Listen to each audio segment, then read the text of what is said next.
Ah, shit.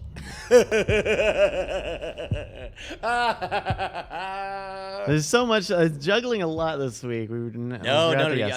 You definitely had a lot to juggle with all the video files and everything. Yeah, thank you. Past, present, and future. Boy, that was great. Yeah, that was great. Thank you, everybody who submitted stuff. We'll take a look at some more here in the after show in just a bit once we get some of this business out of the way. All right. Hey. Good night, everybody. I'm Sorry, usually Justin. asleep by now, so but good night. Good night. Bye, Bon. Good to see you, Brett. See ya. Bye. All right.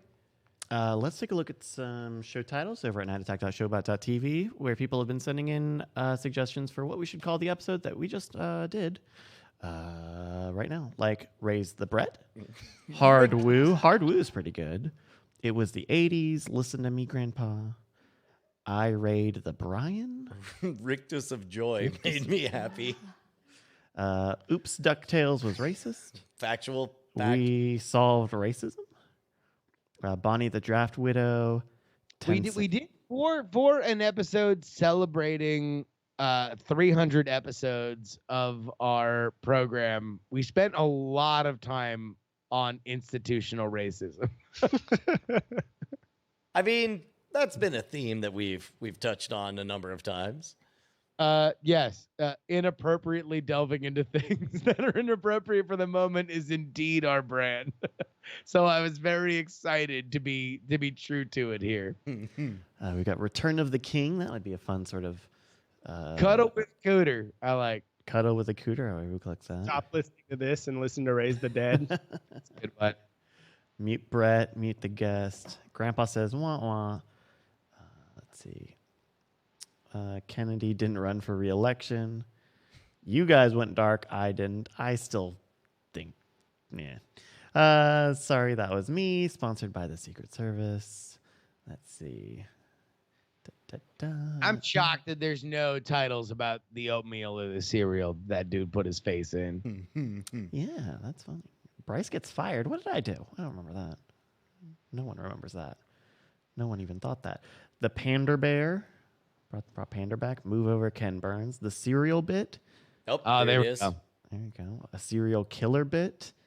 That's Clammy. Cole N. Oh, man, Oatmeal Callback is a great like standalone title, but it does call out like who wins. Move all the way back up to the top again for a second. Our top ones are Cuddle with a Cooter. It was the 80s. That's pretty good too. Yeah. 10-second resume festival. Actually, Hard that's the one. Woo. I like. 10-second resume festival. That's my favorite. I like Hard Woo. I like Hard Woo too. Hard Woo is my fave. Okay, great. We'll go with Hard Woo. Thank you to Spiderbite Zero and everyone who submits show titles using the Bang S command. I'm going to write an email, and it's going to take me a little longer than it normally does this week. So if you guys can fill the air for me, I'd appreciate it. Yes, indeed, we can. Brett? Hey, do you guys want to see something really cute? I do. I have to send it to someone. But I shot a video with my 3-year-old daughter for the first time the other day, and I've never done that before, but she did not let me down. Go on. I'll send it to Brian. I'm looking it up right now. I would say if you want to show it on screen, you can email it to me. That would be the quickest thing. NESHCOM neshcom@gmail.com. Just so that we can put it on screen. If you'd like it to be on screen, maybe you don't. I will say that Brett's daughter Scarlett came over to the house a couple days ago, and it's been fascinating because I transcribe through Brett talking to me about his daughter's fascination with my birds, that she is excited and talks about my birds and wants to come see them.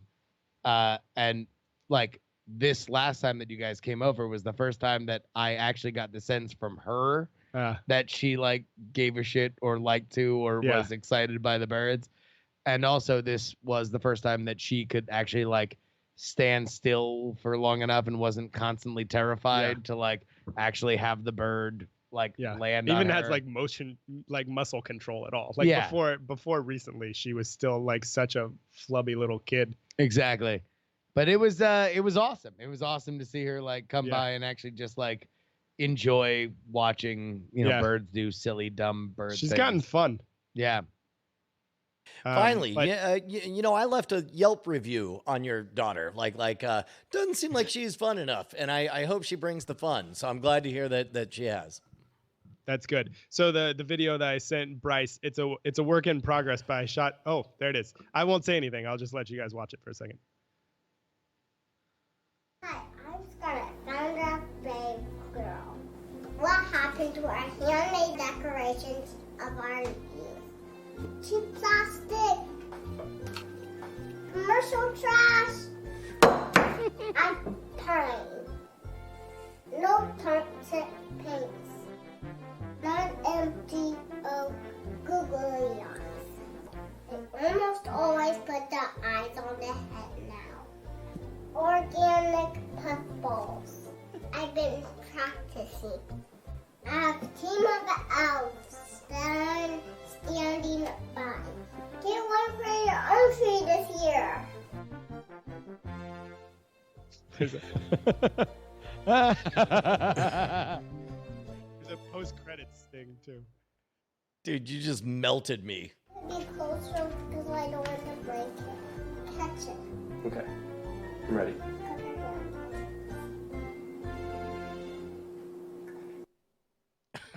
That is amazing. I think Bonnie was trying to grab my attention. Give me 1 second.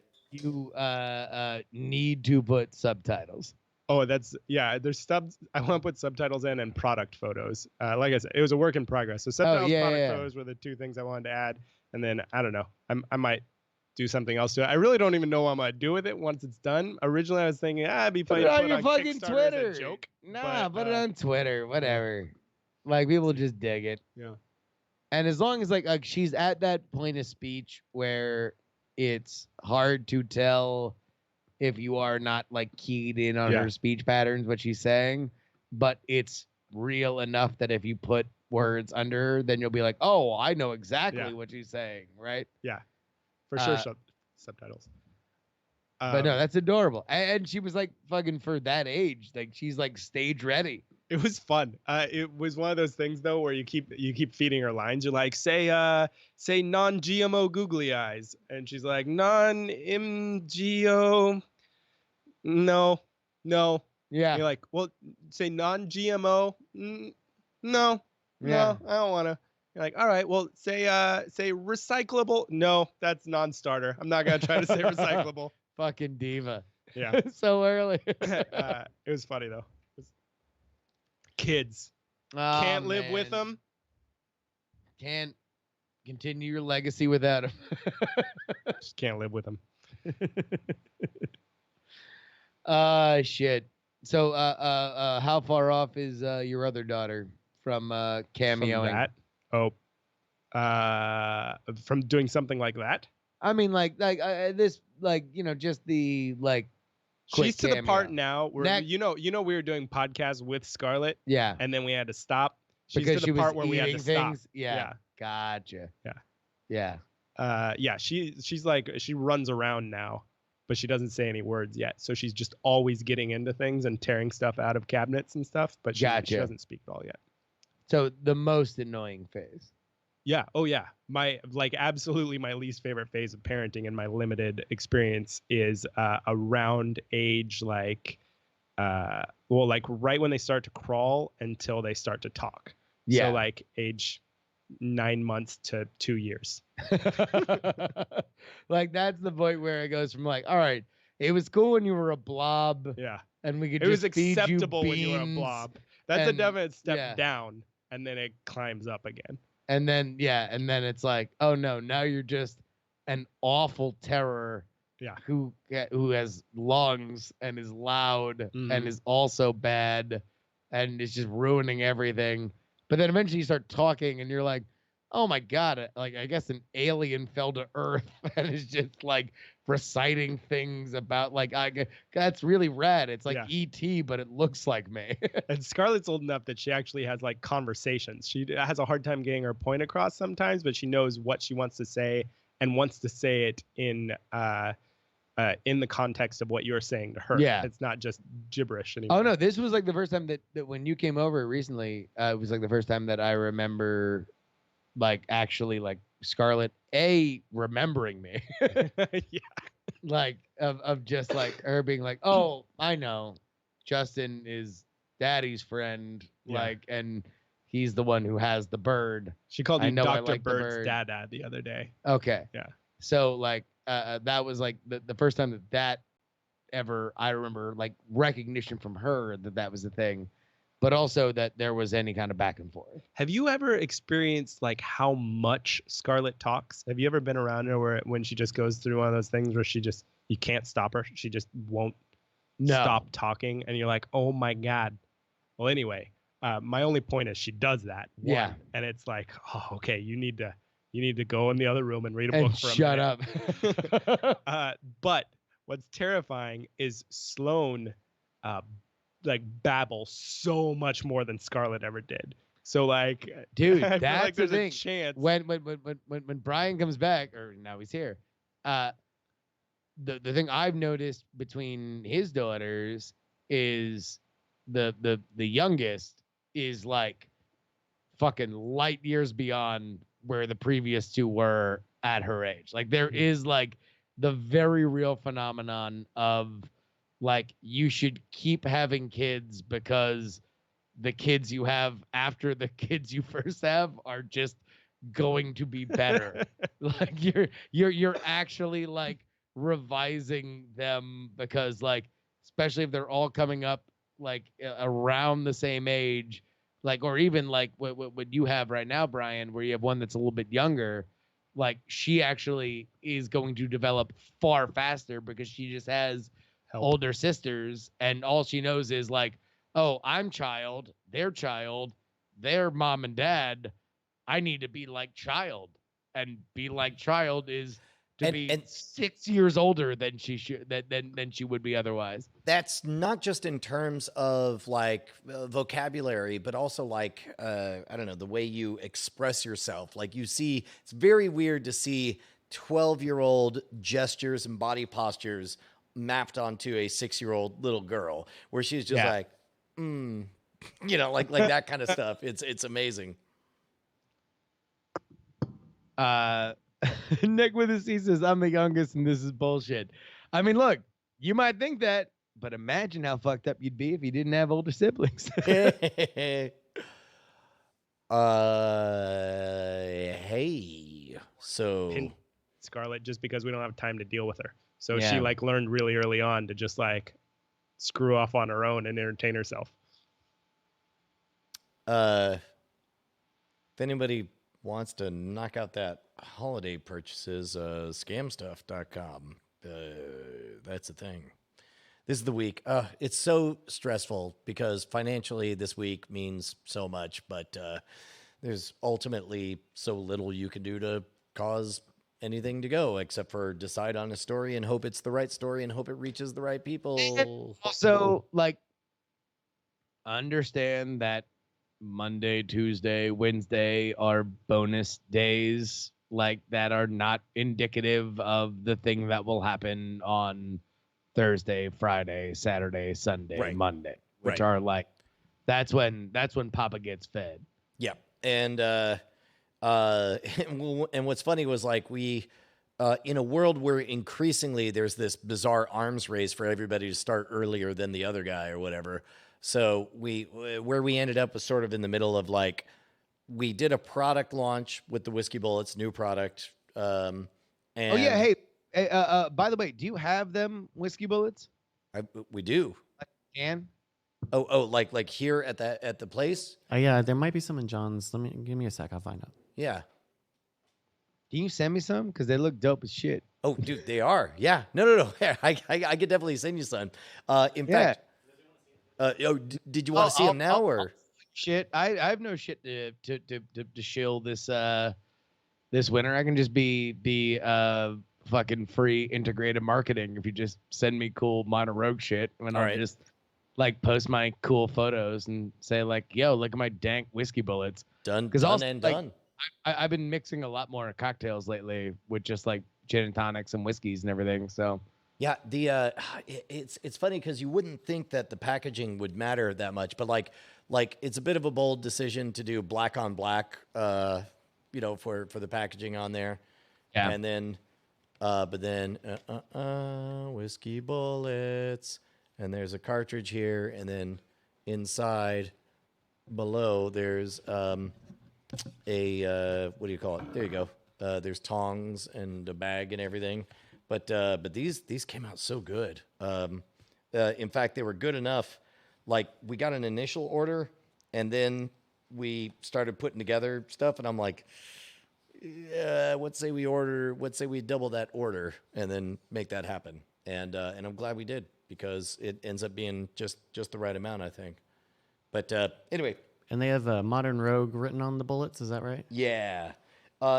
In a perfect version of it, we would have had like a whole bunch of story. We would have found out whether or not we could like make each individual bullet different, and we would have like written a whole story behind each bullet. But but if you're looking for an easy gift that for someone that is a fan of Mono Rogue, we have started to give these out to people who have collaborated and come and stayed with us, and then and we found out real quick, make sure to let people know that this goes in checked luggage, and even then expect a call from the TSA because Yeah. they definitely look like bullets. Eli Expert, which is I assume a common question: how effective are the whiskey bullets compared to whiskey stones? Metal gets colder a lot faster than rocks and gives up heat faster, but does that carry on to the bullets? I believe, first of all, it's a much larger heat sink, and you're right, the heat transfers quicker. So if anything, I would say they're probably much more effective than traditional whiskey stones. I've used whiskey stones. They take a little while, both because the transfer from stone to liquid is not as fast as metal to the liquid, and also this having more volume and mass means that it's a bigger cold sink that you're putting in there. So doesn't that make your butthole like really cold when you use them as a suppository? Yeah. Only one way to find out. Not recommend that. They are not flared on both It's sides. Christmas, you gave me a bullet, and I shoved it in my butt because it was really cold. Tweak 900 says, how many bullets per drink? If you have like a 2-ounce pour, I think 2 bullets would be fine for you. Maybe a third if you're feeling frisky. But what's great is the reason you get 6 is because you're very likely drinking with friends. Oh. I I drink alone, so I would not. Yeah. Alex Perth says, real question, would it be wise to ship this to Canada? Yes. Poorly. That's the thing. If you're drinking alone, you're definitely having at least 3 drinks. Yeah. That's smart. Exactly. In your hot tub with blunts you've rolled poorly. Whiskey Tribe That's what it's Glencairn versus buying the bullets. Look, man, eventually do both. But I will say that the two of them pair nicely. We tried dropping them in to the Glencairn, and it did not shatter it, which we were very pleased with. Give us your money. You guys want to see some of the 10-second film festival stuff we didn't get to? Yeah. Yes, although Brett's going to watch this one because I have to use the bathroom. Okay. Hey, Brett. Let's wait for Justin to get out of the way, and then let him sit down. Here we go. Okay. This is called 200K. I know that there's a story behind this one.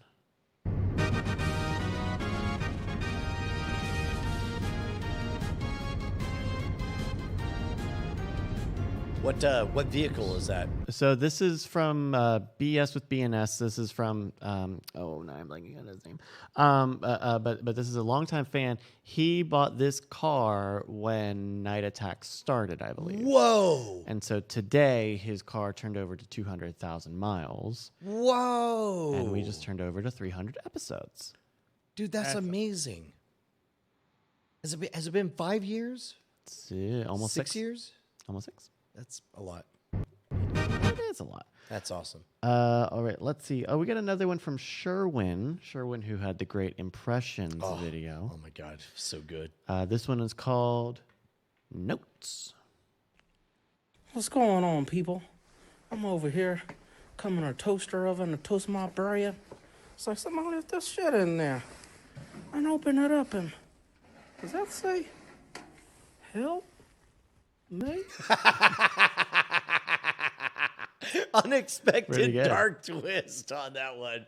Ah, I loved it. That's good. Maybe short on nostalgia. Yeah, short on Just a nostalgia, but A+ for filmmaking.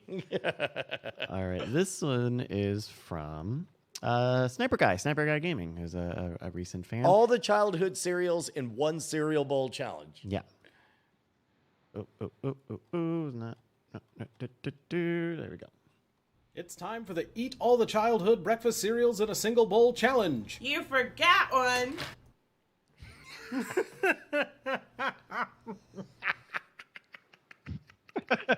So, Bri, can you Yeah. set the scene maybe a little for our friends?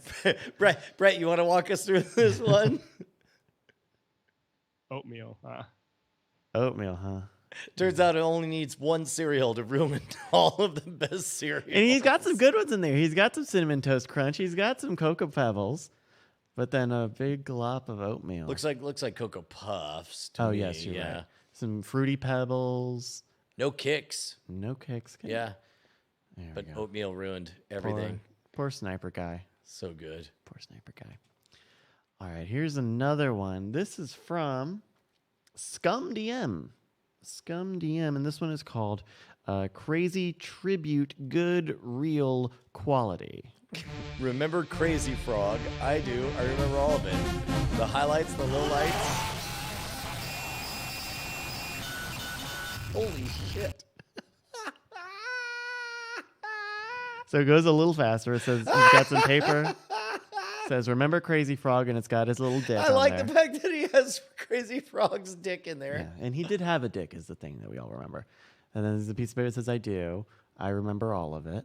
The highlights, and so it looks like those are some of the Axel F and Crazy Frog into House. Oh, so good. The low lights, Crazy Tunes, which I think was like some shareware game. Or was that like a cartoon? He passed away also. Wait, is that really? Oh, wow. Oh, Oh, R.I.P. Jesus. The RIP to a legend. And then it says, good. I do not care for the music, Crazy Frog. And then he was burned. All right, very good. A lot of put in that one. How did That not would have pick been a up? strong contender. That was a good one. Yeah, that would have been a strong contender for number one. That was a goodie. We got one from BioCow here. He calls this one Found. Hotel.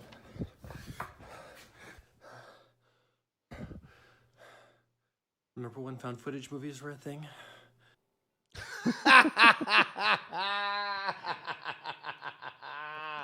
I love it. It's got a hot But- take and everything.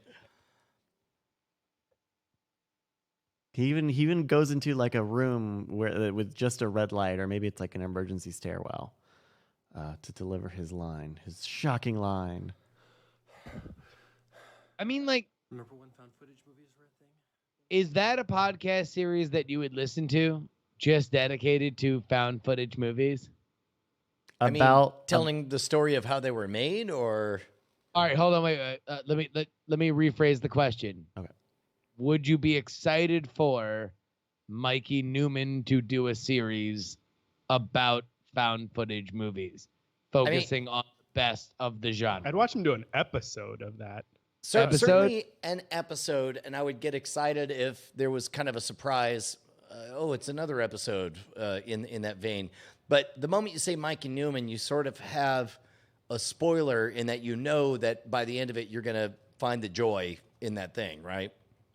I mean, but also, like, I don't think that the found footage genre is something that you have to dig far to find something to appreciate.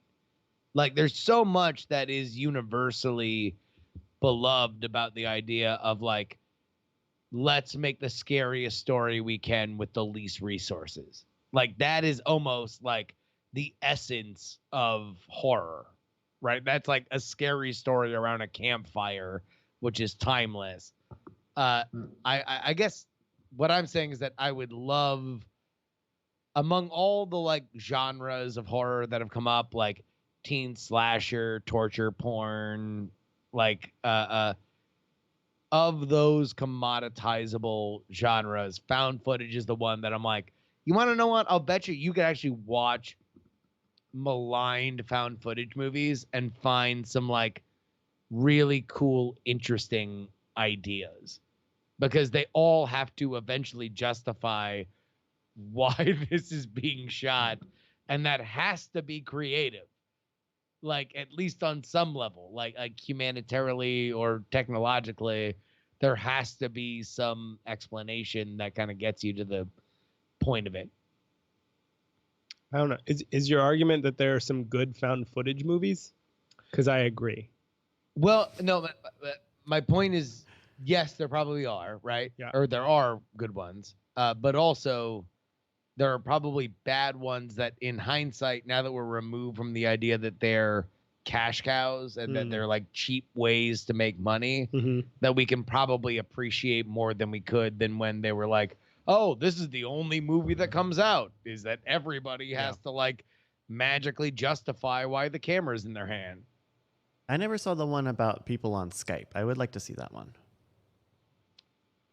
Yeah, I guess, and that's the other thing, is that there's a lot of found footage movies that like nobody saw because they like for like a period of 5 years, it was every fucking movie. I mean, right. the bummer needed to see them for them to make money.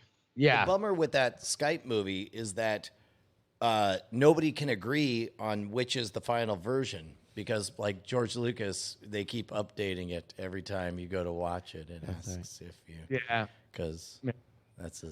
My favorite part was when that 17-year-old girl screamed McClunky. See that? So that's like the version of the Greedo shooting Han Solo scene.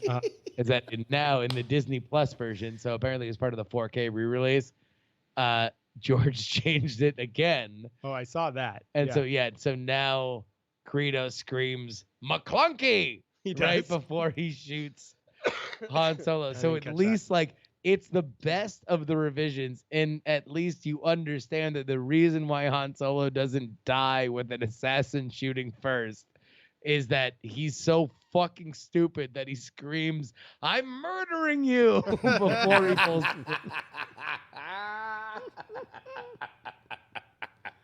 All right, we got a couple more here. Here's a clip from Brave Jayhawk. Night Attack cosplay off Game of Thrones. Shame none. I think this might just be just a straight up clip.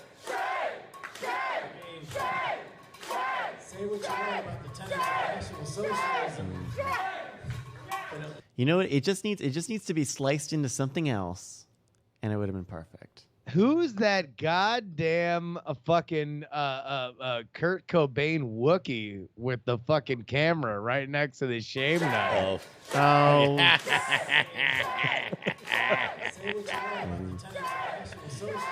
Kurt Cobain Wookiee.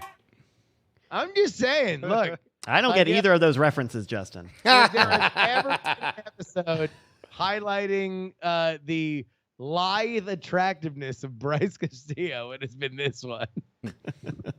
All right. Here's our last one for the night. Ganoush was back. They call this one Never Not Funny. How did this one again? Poop jokes. Never not funny. Gross. Oops.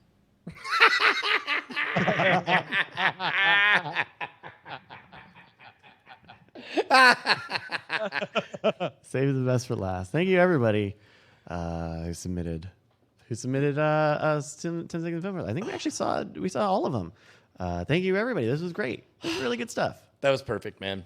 What a wonderful milestone. What a good remembrance. It's so great to see some faces and names that we haven't seen in a little bit. Mm-hmm. But man, that's amazing. To be honest, have we ever done this on Night Attack? We never have. Right? Yep. Nope. Part of the reason why we never did was because we were very self-conscious about the reduction in audience because we were leaving a network and going independent. Brian, let me ask you and Bryce this. Should we make this a yearly thing? Should we make this our Thanksgiving tradition that you do the 10-second film festival? Because if we were able to bring this up on a week's time, like I kind of feel like if we just say every year we're going to do this, then we could get some awesome shit from fucking like not only like the old stalwarts, but people that we actually promote it like, a month out on.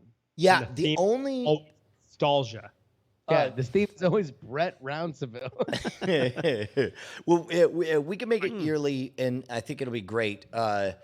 The only hiccup is, and I think we did a pretty good job to do it, is we've gotten more comfortable with the idea that the vast majority of people consuming the show are doing so through audio only. So we understand that it's our role to tell the story of what we're seeing. And it is a very visual heavy bit, but I mean, it was such a delight to see. Everyone did such a good job. Yeah, and I think like once a year makes that a very good balance of asking people like to put up with a video bit.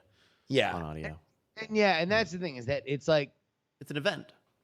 These days when everything can happen on your phone, and it's like, okay, as long as I just know where to click when they're watching a thing, and I can like have a rich media experience, like there's a lot of like major television networks are paying millions of dollars so they can create their own second screen experience. Like this is ours for one episode a year.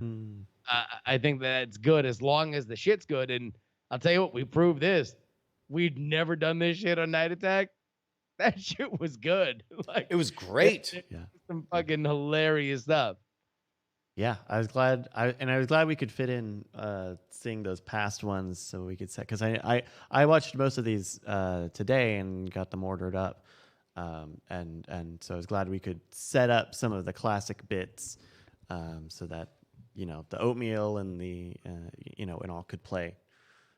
I mean, the other thing is like we've got some actual people like in the movie industry. Like if we actually set it up as a yearly thing, we could make a point to bring in some of our friends that are like actually kind of moving and shaking. That would be kind of really fun. Yeah. It would be doubly fun if I don't know, it became kind of like a bragging points thing where it's like imagine if we were able to manufacture sort of being the flashpoint where imagine Cargill writes it and he gets, visual effects artists, and all of a sudden it becomes this sort of, dumb contest that everybody's trying to out-dumb each other on. I'll tell you what, it would be really funny if Cargill wrote 5 words to open. 5 words to open? Just, you open a door and he's there. Oh, yeah. Go.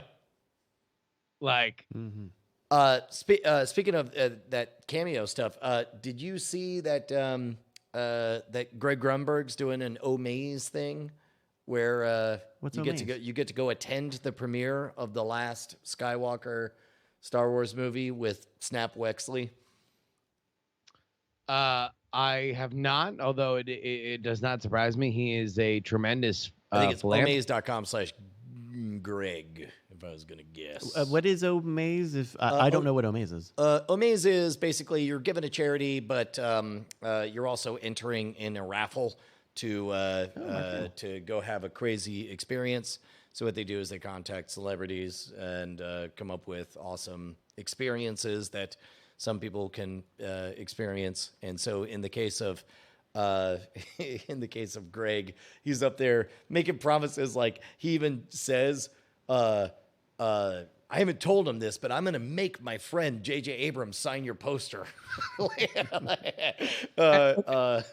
Brian, you can confirm that dude forces shit on J.J. Abrams all the time. I mean, look, you earn certain privileges when you've known somebody since you were 3. Understand that there is a relationship between Greg Grunberg and J.J. Abrams that you will not hear from Greg Grunberg. I guess he's busy.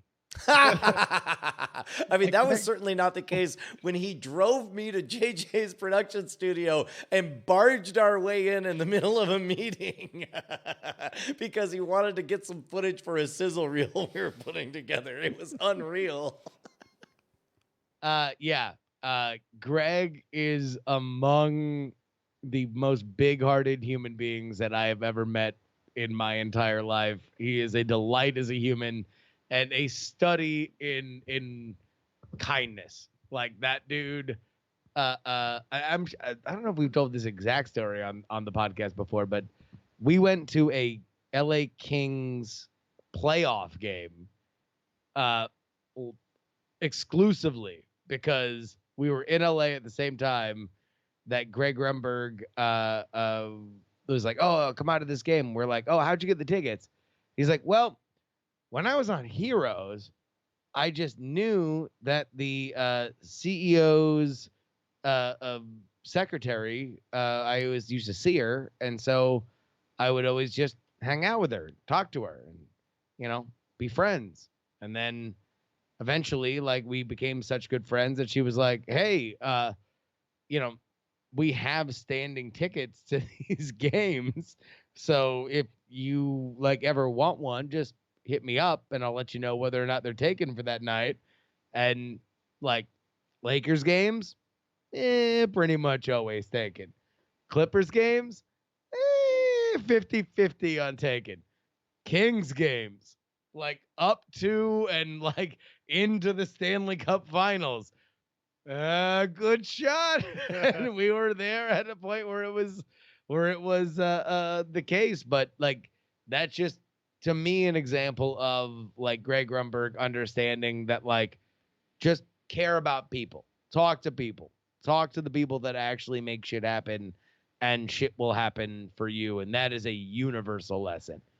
The other thing that happened that night at that game is Justin and I got recognized from NSFW.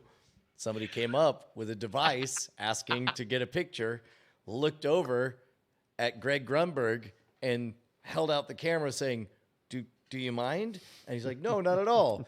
Hands him the camera and then gets with the two of us and makes Greg Grunberg take a picture of him with the hosts of NSFW, Brian and Justin. Oh, it was so great. And you could tell that he was enjoying it as much as we were. Yeah, no, that was, man. And it was a good game, too. It was. It was great. Everything about it was great.